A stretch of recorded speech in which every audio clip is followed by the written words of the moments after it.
यह एक खास मच्छर है। इसे देखिए, यह कितनी तेजी से अपने लक्ष्य को ढूंढ लेता है, फिर अपनी आकर्षक सूंड निकालता है और महिला की त्वचा पर निशाना साधकर झट से चुभो देता है। जैसे जैसे इसकी सूंड गहराई में जाती है, इसका पेट भी गोल मटोल होता जाता है, मानो अगले ही पल फट पड़ेगा। आपको लगता है कि यह खून चूस रहा है, लेकिन असल में यह जीन की नकल कर रहा है। काम पूरा होते ही मच्छर तुरंत वहाँ से उड़ जाता है, नदी पार करता है, झरने को लांघता जंगल के भीतर उड़ जाता है। उधर वह महिला अब भी आराम से धूप सेंक रही है। उसे जरा भी अंदाजा नहीं कि एक बड़ी मुसीबत उसके सिर पर मंडरा रही है।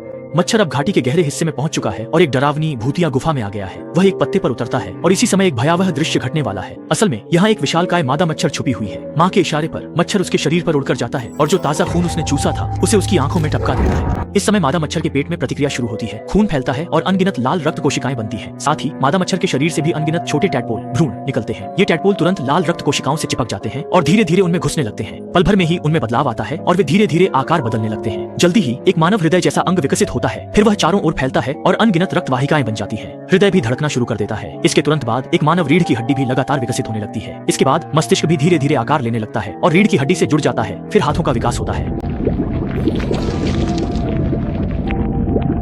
कान आखिरकार डरावना इंसान बनता है। इस समय मादा मच्छर का पेट भरने लगता है और इसके तुरंत बाद एक भयानक राक्षस का जन्म होता है। उसकी डरावनी आवाज पहाड़ों में गूंज उठती है और महिला भी इसी समय जाग जाती है। असल में मच्छर उसी का खून चूस रहा था। महिला जल्दी से अपना सामान समेटने लगती है और जाने की तैयारी करती है, लेकिन तभी उसके पीछे अचानक कुछ हलचल होती है। लड़की झील की अशांत सतह को देखकर थोड़ी डर जाती है और जैसे ही वह मुड़ती है